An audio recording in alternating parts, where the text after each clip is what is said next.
Now, remember where we are coming from. We are saying that here we had the situation of Ugunya entering into what we call the meiosis 1, not so? And the name changed to primary oocytes. So this is happening in utero. So this is now what's happening to the cell. Now, if you go back to this Ugunya is at 46XX. Now, what is actually happening is that the cell undergoes what is called the cell cycle. I don't know if we still remember the G phase, the S phase, the M0, M1, and so on. So this is a cell which is in resting phase. But then, for gametes, they can undergo a form of reductive division known as meiosis. Because mitosis, which this Ugunya was undergoing, is a multiplication type of arrangement where you have, let's say, one phone, you cut it into two, it becomes two phones. Each of those segments, you cut it, it becomes, they are exactly the same. But now we are going into another form of cell division. Now, this is happening in the primary oocyte, which, as we know, has been surrounded by the theca cells. So it's happening within the primordial follicle. Clear? Now, the first phase, which is from here all the way to almost here, is the longest phase of meiosis 1. And it is called the prophase. This is prophase 1. It's a very long phase. No wonder biochemists have even further divided into 5 more stages. So there's the zygote, the pachytine, leptotine, diclotine, and so on and so forth. There are 5. Yes. Now, let's just, for purposes of discussion, just divide it as early prophase and late prophase. That's how people just normally simplify it. Early prophase and late prophase. Now, in this early prophase, what would have happened is that these are chromosomes, but the chromosomes on the side of Ugunya are disorganized. They are in form of chromatin. Then later on, they will condense to become strip-like, very defined strips. And they will be like this, the way I've drawn it. So one is dotted, just to differentiate, and the other one is this solid like that. Then this will duplicate, so they will become double.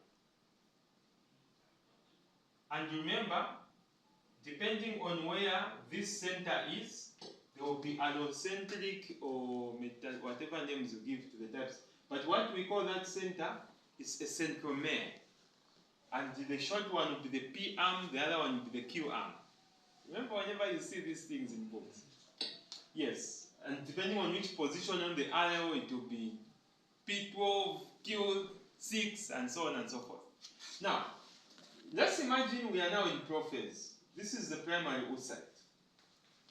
What it will happen is that this will spread their segments. And they will end up crisscrossing each other. The solid ones with the dotted ones. The solid ones with the dotted ones. And I'm sure you remember this is in the diclotine part or the late prophase. And this is the famous chiasmata formation or crossover. Even at church we have crossover. Crossover. Very important stage. Now, when we reach somewhere there will be what is called the first meiotic arrest. Meiosis will stop. I don't know what I should use to make it clear here. So, we can call this first meiotic arrest. So the first meiotic arrest is in utero. Meiosis will give a break and it will not continue beyond there. So it means if you go back to where we are coming from in terms of embryology, it means a baby girl is born with primary oocytes that had started the process of meiosis 1 but arrested at late prophets. And this arrest will continue up to the age of 1, 2, 3, 4, until she attains puberty. This process will only start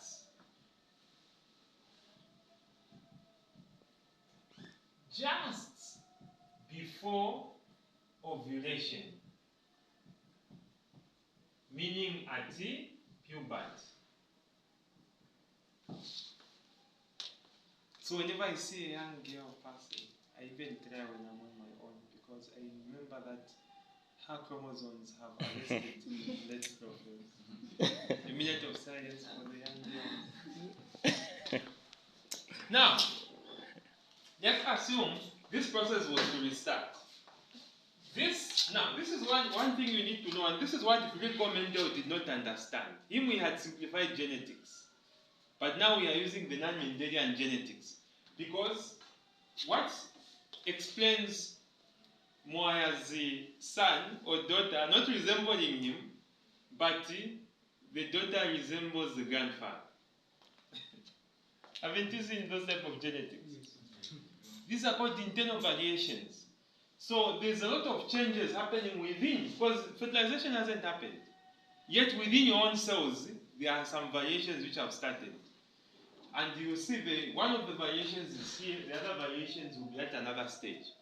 So, now, what will happen is that, remember, these were solid. So these segments which were dotted have gone this side. The solid one has gotten this side. You want to see this one, now, instead of being solid throughout, has got dots. And this solid one has also gotten dots from the other side. You see? Yet the dotted ones have gotten a solid there and a solid there. And the dots have remained like that. You get the point? So this is what will happen. There will be like exchange of certain segments. And that is where prophase will end. Now, when prophase ends, the next step will be metaphase.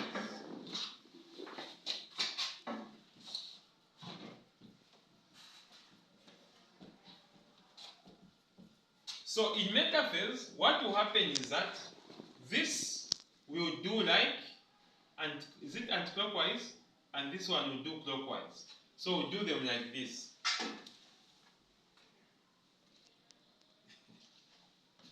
Okay? So I've just done this like that. And now they will sit on what will look like an equator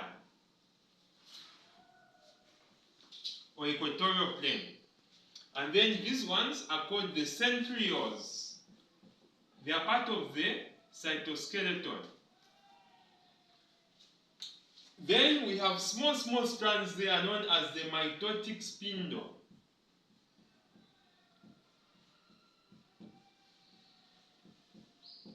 So they will sit on an equator like that. And this is known as the metaphase. And mind you, this is metaphase 1. Because meiosis has got meiosis 1 and 2. So after this happens, what will this mitotic spindle do? And the centriole? They will pull. They will cut the centromere into 2 parts so that those segments will go up, the other ones will go down. Again, this is another point at which there is variation. Because the segments which will go up and the segments which will go down are not predictable. So again, that's another form of internal variation.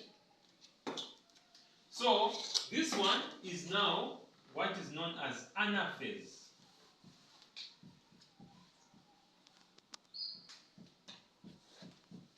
Where they have been put on either side of the pause. And from anaphase, the cell will divide into almost two parts to enter into what is called the telophase. And this is telophase 1. Basically, we will end up with two cells. Now, if you look at the content which it started with to the content which will end here, there will be reduction. So we end up with the 23x and 23x. And now, a cell should have a cell membrane. What else? We are not even going into the Nicholson phospholipid bilayer model. But we know we have a plasma membrane, we have cytoplasm and the nucleus and the rest. Not so. These things are happening in the nucleus. Now, one of these cells will have no cytoplasm. And because it has no cytoplasm, notwithstanding the fact that it has got the chromosomes, but it has got no cytoplasm, all the cytoplasm will go in another cell. So the one which has no cytoplasm will be called the first polar body.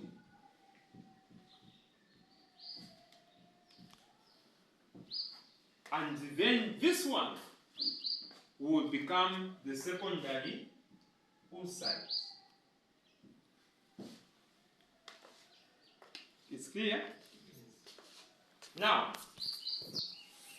this secondary oocyte, we will now make an attempt to proceed with meiosis 2. But in meiosis 2, there is no prophase 1, like the way we had prophase 1. So it will go into metaphase 2. It's like as if I've skipped one phase. I'll go into that metaphase. Now, at metaphase 2, again, there will be a meiotic arrest. But women suffer. Two meiotic arrests. So this one is the second meiotic arrest. This one, it happens in the fallopian tubes because here is ovulation. See where we are going. Because we said that one will only restart just before ovulation. So what comes out during ovulation is actually a secondary oocyte and this first polar body. That's what I was saying. It's not an ovum. So it's a secondary oocyte. That's what will come out. So this is in the fallopian tube on this side. So now, this secondary oocyte, immediately it wants to move now from metaphase going into anaphase 2, it will undergo an arrest. Meaning the process stops.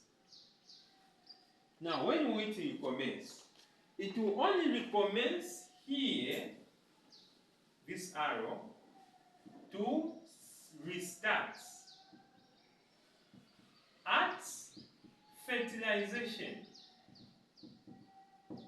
with the sperm. So it is the sperm which makes the metaphase 2 to go into anaphase 2, into telophase 2, and bring two products.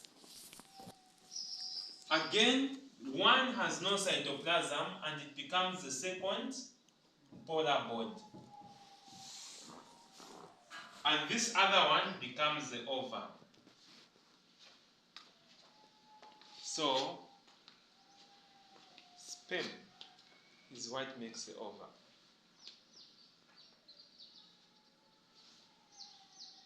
No wonder women who have a situation where they are not pregnant, they've not seen the end of meiosis.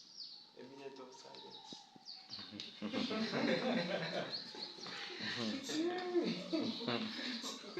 So this is how this division happens. So this cell division is very important because whichever book you read on the menstrual cycle, these things will keep haunting you. They'll keep coming back. They'll be mentioning meiosis, arrest, this, polar body, this.